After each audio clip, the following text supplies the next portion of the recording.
Page पर जुड़े सभी साथियों को राम राम, नमस्कार सबको।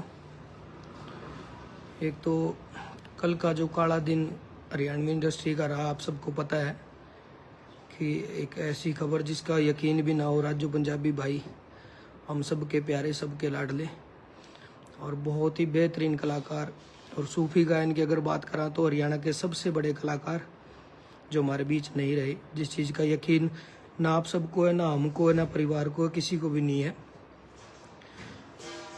और ऐसी आत्मा मेरे ख्याल से युगों युग तक दोबारा नहीं आती, और ऐसा कलाकार दोबारा नहीं आता जो गया है। हालांकि यकीन भी नहीं होने लग रहा किसी को, जितने भी सर्कल में साथी हैं, परिवार है, किसी को न लगे नहीं रहा कि ऐसा कुछ बीत गया, ऐसी कुछ इतनी बड़ी अनहोनी होगी। सामने देख के भी यकीन नहीं हुआ किसी को कि ऐसा कुछ हुआ है, और सब सदमे में है। चाहे परिवार की बात हो, दोस्तों की हो, या चाहने वालों की बात हो, आप जैसे साथी जो जुड़े हैं या उनकी बात हो। और इस बहुत बड़े दुख के बीच जो तरह तरह की खबर, आज के लाइव का मेरा मकसद यही है कि जो खबर बीच में आने लग रही है, भाई चाहे कोई यूट्यूबर डालने लग रहे हैं या पत्रकार साथी डालने लग रहे हैं, तो कई लोग पता नहीं व्यू के लिए, या कई लोग पता नहीं अनजाने में, या किसी को पूरी जानकारी नहीं मिलती, या कुछ भाई हो सकता है जानबूझ के नहीं करते या मिसगाइड हो रहे हैं कहीं से, तो वो लोग खबरें गलत छाप रहे हैं। एक तो आधे लोगों को तो पता ही नहीं कि ये हुआ क्यों है, और आधे लोगों को ये नहीं पता कि असली बैकग्राउंड क्या था, ये क्या जिंदगी थी, निजी लाइफ क्या थी। तो निजी जिंदगी के बारे में जो जो चीजें लोग लिख रहे हैं, कई पत्रकार साथियों से हमारी भी बात हुई है, हमारे सर्कल की बात हुई है। तो आज के लाइव का यही मकसद, आप एक अलग अलग जगह से ना पूछ करके इस लाइव में हम वो सारी बात आपको बताना चाहते हैं जो जो राजू भाई की जिंदगी से जुड़ी हुई थी।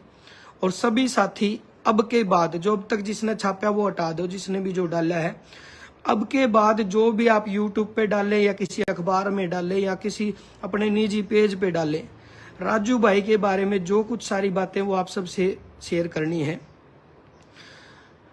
सबसे पहला सवाल हर किसी का यही रहता है कलाकार के लिए कि गायकी की शुरुआत कहाँ से और कैसे हुई। हालांकि इस दुख की घड़ी में हम सब इन बातों के लिए तैयार नहीं थे। कल भी मैंने पत्रकार साथियों को यही अपील की थी कि भाई आप जो फुटेज वगैरह ले रहे हो कोई नहीं, ले जाओ, लेकिन सवाल मत करो, सवाल जवाब किसी से मत करो। इस हालत में हम अब भी नहीं है और कल भी नहीं थे, लेकिन मजबूरी बन गई। बहुत सारी खबरें इस तरह की देखने को मिली। अब आज सुबह से भी और कल से भी राजू भाई के जो छोटे भाई हैं बलवंत, और राजू का जो बिल्कुल करीबी, सबसे ज्यादा करीबी जैलदार, जैला जिसको हम बोलते हैं, जो राजू का मैनेजर भी रहा है, राजू का साथी भी रहा है, दिन रात का साथी रहा है, और 24 घंटे साथ रहने वाला, पूरे परिवार बिल्कुल इनू मान लो राजू का सगा बेटा जैसा जो रहा है जैलदार, वो बेचारा इतना दुखी है। बलवंत दुखी है कि सर ये खबर छाप दी, सर फलाने ने ये बोल दिया, सर यूट्यूब वाले ये डाल रहे हैं। तो उन सब चीजों से दुखी होकर हमें लाइव करना पड़ा है। सबसे पहला सवाल जो कलाकार के लिए रहता है कि शुरुआत कैसे हुई, तो राजू भाई की शुरुआत, इनकी बड़ी सिस्टर है जो पंजाब में मलोट गांव है, मलोट शहर के पास तामकोट गांव है, जहां पे उनकी शादी हो रखी है बड़ी सिस्टर की। तो राजू भाई वहां पे गए थे रहने के लिए, और वहां पे उन्होंने लोकल जागरण में और गुरुद्वारों में गाने का काम किया, और जहां से गाने की कला सीखी। हालांकि पूरा परिवार का माहौल गायकी का रहा है। इनके छोटे भाई भी गायक है, बलवंत भी, और इनके दादाजी बहुत अच्छे तबला वादक थे। पूरे परिवार का ऐसा माहौल रहा है कि संगीत से जुड़े हुए लोग थे। पंजाब में जब ये गए तो गुरुद्वारों में या मंदिरों में या जागरण में जब ये गाने लगे तो धीरे धीरे वहां से सीखना शुरू किया। और जैसे ही वहां से वापिस ये राजस्थान में आए, इनका जन्म राजस्थान के रावतसर में हुआ जो हनुमानगढ़ डिस्ट्रिक्ट में है। जब ये वापिस अपने गांव में आए तो बहुत सारे लोग, इनकी भाषा जब वहां रहने से पंजाबी भाषा होगी और पंजाबी गाने भी इन्होंने गाने शुरू कर दिए थे, तो उस चीज को देखते हुए इनके नाम के पीछे राजू पंजाबी लगा। राजकुमार इनका असली नाम है और राजू पंजाबी इनको कहने लगे। 1986 का इनका जन्म है। और एक बहुत ही जो दुखदाई जो चीज रहेगी आने वाले दिनों में, जो पीड़ा की बात रहेगी, लगभग 12 दिन बाद राजू भाई का जन्मदिन भी आ रहा है। 5 सितंबर को हमारा एक ही महीने में जन्मदिन होता था। जो करीबी यार दोस्त थे, ये बाई चांस ही था कि सितंबर में ही जन्मदिन राजू जी का भी है, मेरा भी है, एक दो साथी और का भी है। तो जब ये वापिस आए तो इनको राजू पंजाबी बोलने लगे। और गांव में मैंने भी इनके भाई से पूछ के सारी चीजें आप लोगों को बता रहा हूँ, परिवार से भी पूछ के, और जो निजी हम जानते थे हमें तो पता ही था, उसके अलावा भी मैं खुद भी कंफर्म करके सारी चीजें बोल रहा हूँ। तो पत्रकार साथी भी कंफर्म करके ही सारी चीजें बोले। गांव में आने के बाद जब दिल्ली का इनका सफर रहा, जब कंपनियों का जो सफर शुरू हुआ, जो कंपनियों में जाने का या कंपनियों में गाने ले जाने का, वो मदन पारिक जी हैं जिन्होंने बहुत इनकी मदद की। और राजस्थान में इनके गुरुजी रहे हैं राजा राम जी। और डिजिटल दुनिया में अगर बात करें, जो डिजिटल म्यूजिक का काम जो सीखा है वो सोनू दुगेसर जी हैं, जिनसे इन्होंने काम सीखा, वो इनके गुरुजी रहे हैं। और जब पहली बार इन्होंने स्टूडियो की शुरुआत की, उसमें बड़े भाई राम मिर्मैला जी का बड़ा योगदान रहा है। राम मिर्मैला जी के साथ इन्होंने रावतसर में स्टूडियो बनाया। और रावतसर में जब स्टूडियो बना तो इतने अच्छे अच्छे काम इन्होंने मिलके किए, इनकी जोड़ी ने, रामेर भाई ने, पवन भाई ने, राजू भाई ने, और भी जितने साथी थे, जब इनकी जोड़ी ने बहुत अच्छा काम किया। और इनके करीबी साथी उसमें रहे विनोद छिंपा जी, जो मिक्सिंग और मास्टरिंग का काम करते थे, और राजू जी म्यूजिक बनाते थे। जब बहुत सारे हरियाणा के कलाकार यूं कहने लग गए कि हमें काम करवाना है राजू भाई से, तो रावतसर हरियाणा वाले कलाकारों के लिए थोड़ा दूर पड़ जाता था। तो सभी कलाकार साथियों ने अपील की राजू भाई से कि आप ना हिसार आ जाओ और हिसार में स्टूडियो बना लो, ताकि हम लोगों के लिए थोड़ा इजी हो जाए। उसके बाद आके इन्होंने हिसार में स्टूडियो बनाया VR ब्रोज के नाम से, जो सब लोग जानते भी हैं, जिसमें विनोद छिंपा जी और राजू पंजाबी जी काम करते थे। और रही बात निजी जीवन की, एक कलाकार के लिए एक बहुत बड़ी भ्रांति ये भी है कि लोग यूं सोचते हैं कि कलाकार के पास तो मेरा नहीं कितनी धनमाया पड़ी होगी, मेरा नहीं कितना अकेले रहा होगा। होती है कलाकारों के पास, लेकिन होती है बॉलीवुड वालों के पास या पंजाब वाले कलाकारों के पास, जिनके पास रिवेन्यू ज्यादा है, जिनके पास स्कोप ज्यादा है। इब अपने वाले कलाकार रिश्तेदारियों में, भावुकता में, नैतिकता में, सामाजिक चीजों में इतने उलझे हुए हैं कि हम लोग उतना नहीं कमाते जितना लोग सोचते हैं, और खर्चे इतने होते हैं कि जितना लोग नहीं सोचते हैं। तो हम लोग वो बात है भाई, ताजा खाना ताजा पकाना, जिसे कमावा उसे गेल गेल लाते हैं। हर कलाकार के पीछे 10-12 बालक ऐसे रहे हैं भाई, जिनका खर्चा पानी, जिनका सारी चीजें एक कलाकार के ऊपर डिपेंड होता है, जिनका रहना सहना सब कुछ। राजू भाई के साथ भी ऐसा ही था कि स्टूडियो में 8-10 बालक, कुछ एक आध का योगदान लाइव शो में जाने का था। जैसे कुलदीप सागर भाई हैं, लाइव शो संभालते थे। जैसे संजू है उनका भांजा, वो स्टूडियो संभालता था। जैलदार तो सारा ही काम जैलदार संभाला करता। और भी बहुत सारे बालक इसे हैं, सीपी है।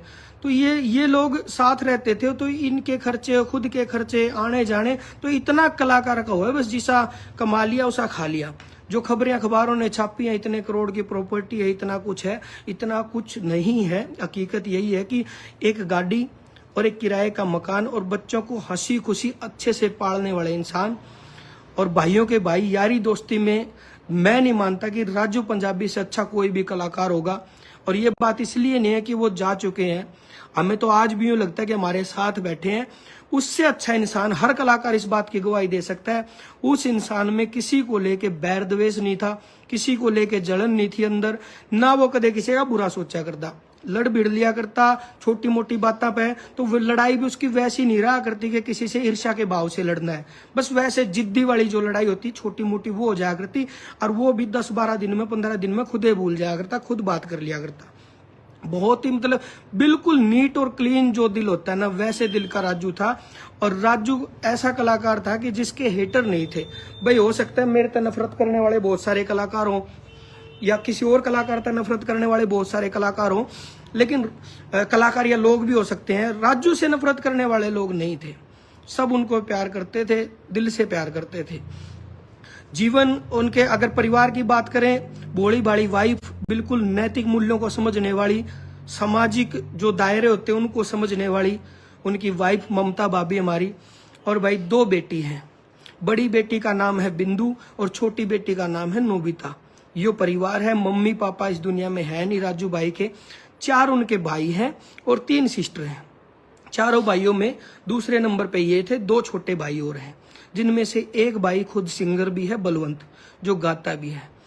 ठीक है, ये तो एक पारिवारिक सी जर्नी है। उसके अलावा अगर गांव की बात करा या परिवार की सारी लगभग होगी। उसके अलावा जो कुछ रह गया था, मैंने कुछ और भी आपको बताना था जो मैंने नोट किया था। हाँ, इब बात आवे कंपनी वाला की और भाई जो लोग खबरें डाल रहे उनकी।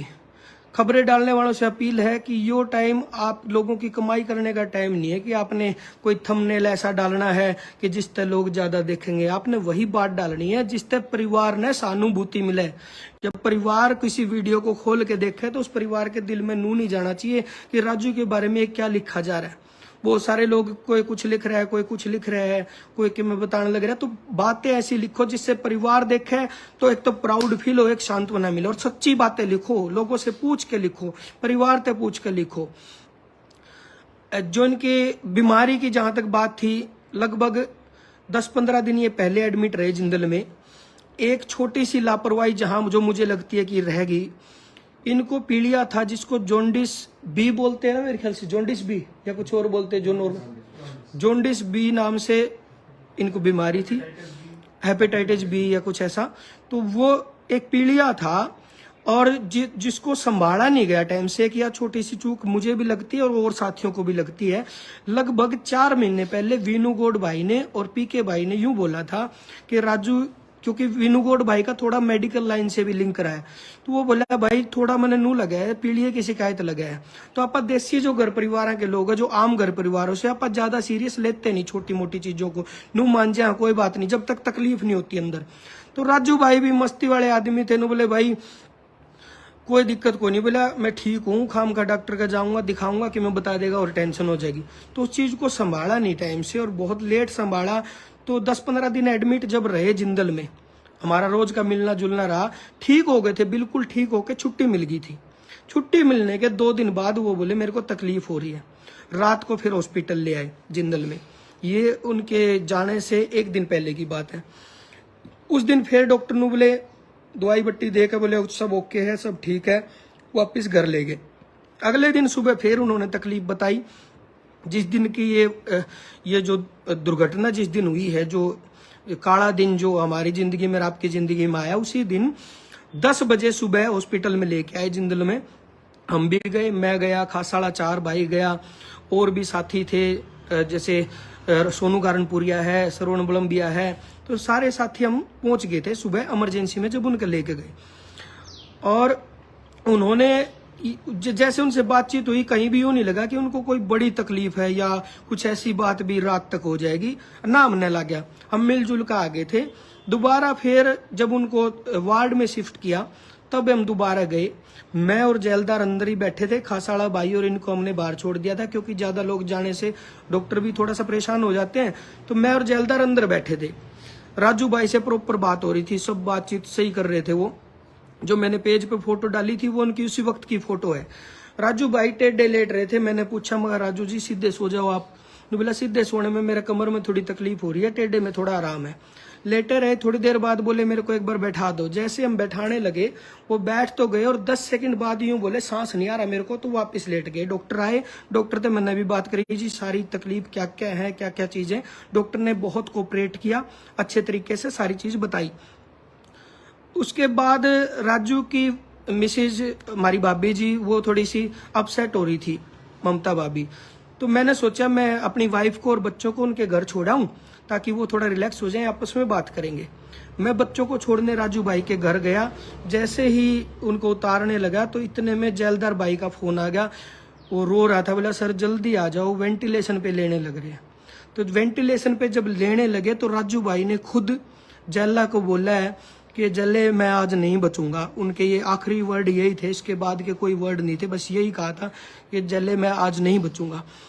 उसके बाद उनको वेंटिलेशन पे ले लिया। वेंटिलेशन पे जाने के बाद वो बहुत सीरियस हो गए थे और हाथ पैर के मूवमेंट भी कम हो गए थे।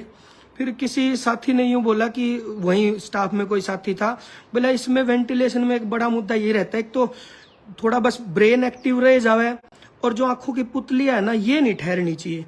तो जो बड़े भाई हैं श्री राम, राजू के ताऊ जी के लड़के, वो गए अंदर।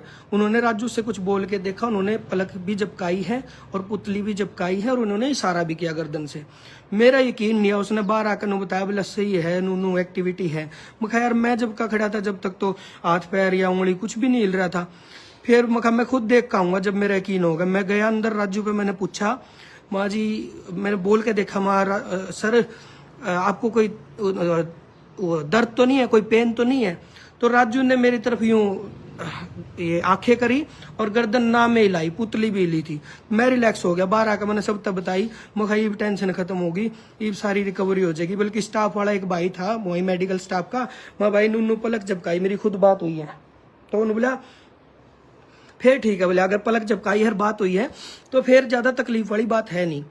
लेकिन बस ये आखिरी था जो ये पलक झपकाई और इशारा किया, उसके बाद आंखें भी ठहर गई और ब्रेन ने काम छोड़ दिया।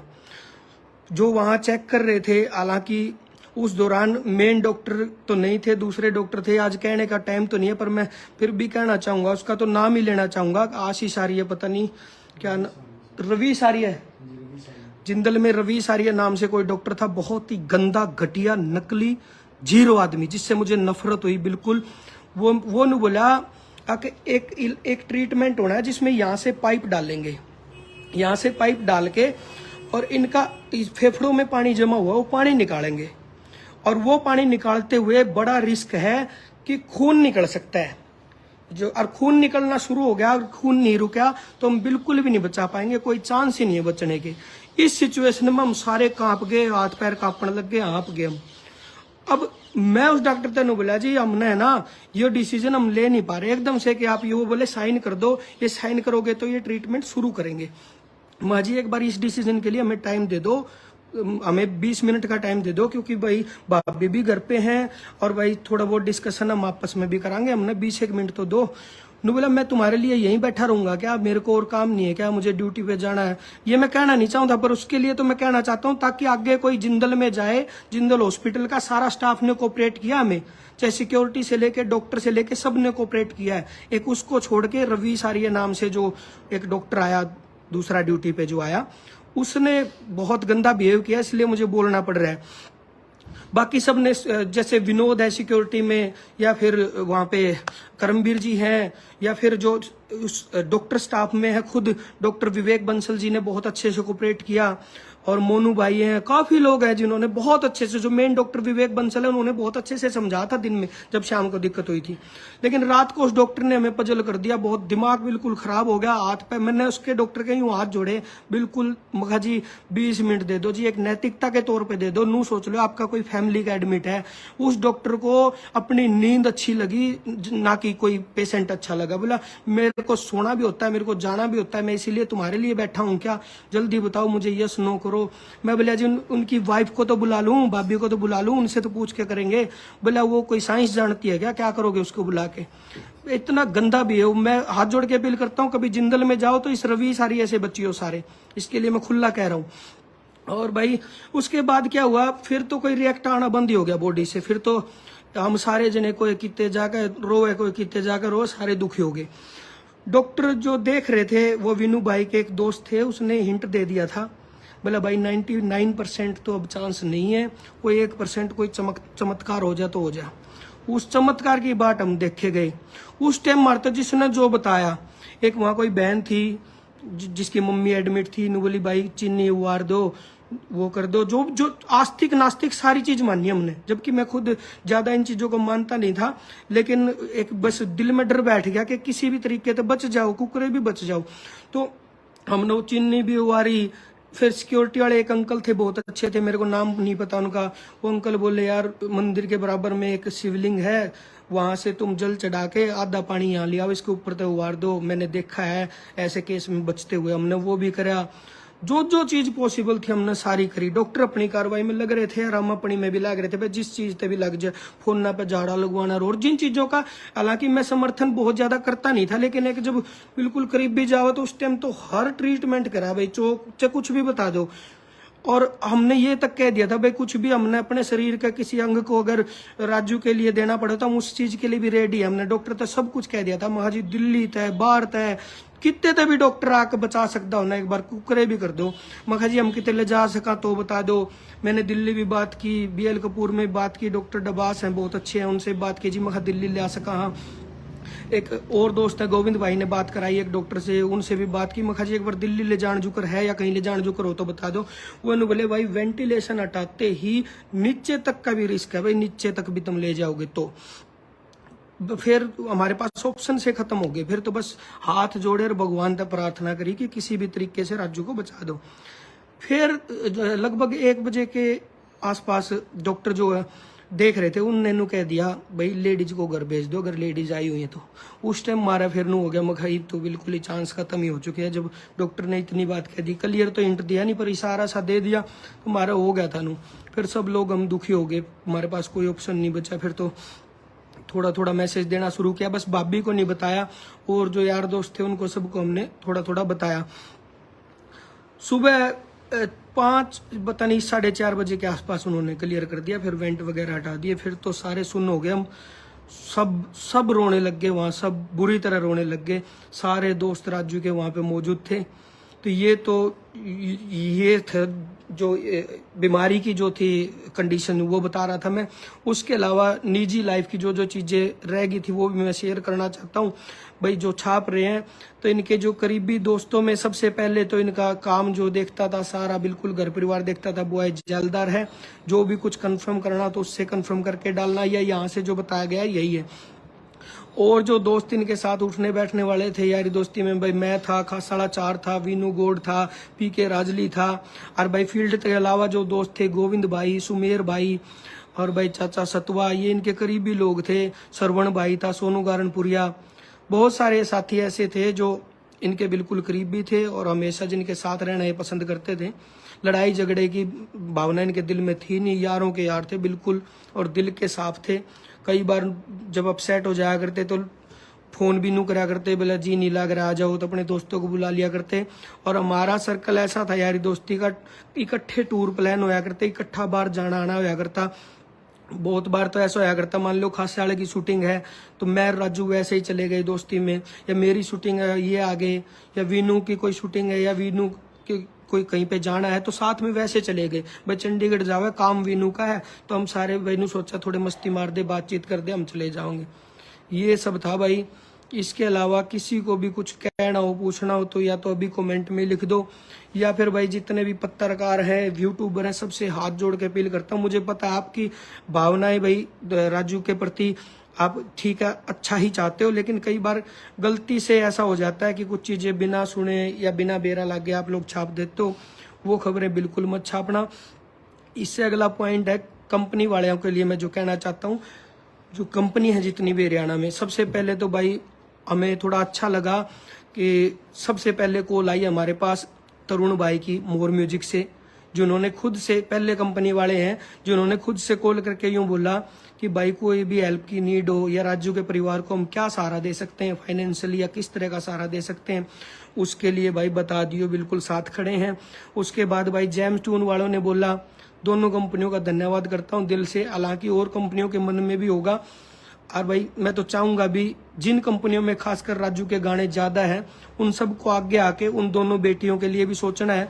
हम तो सोचेंगे जो उसके क्लोज सर्कल के लोग हैं, हमने तो के सोच रखा है वो हमने बेरा है, और के हमने करना वो हमने पता है, वो चीजें कहने की भी नहीं होती। लेकिन उसके अलावा जितने भी कंपनी वाले साथी हैं उनसे भी मैं चाहूंगा कि आप लोग भी आगे आके इन बेटियों के लिए या फिर भाई परिवार के लिए जो कुछ पॉसिबल हो सकता है, क्योंकि कलाकार बहुत कुछ नहीं दाबे होता है। जो खबरें फैला है ना भाई, फलाना इतने करोड़ ले रहा है, फलाना की इतनी इनकम है, ये इनकम आवे हर जावे है, इनकम है कलाकार भाई, ये नहीं कहता मैं इनकम नहीं है, ये इनकम इसी है आवे हर जावे है।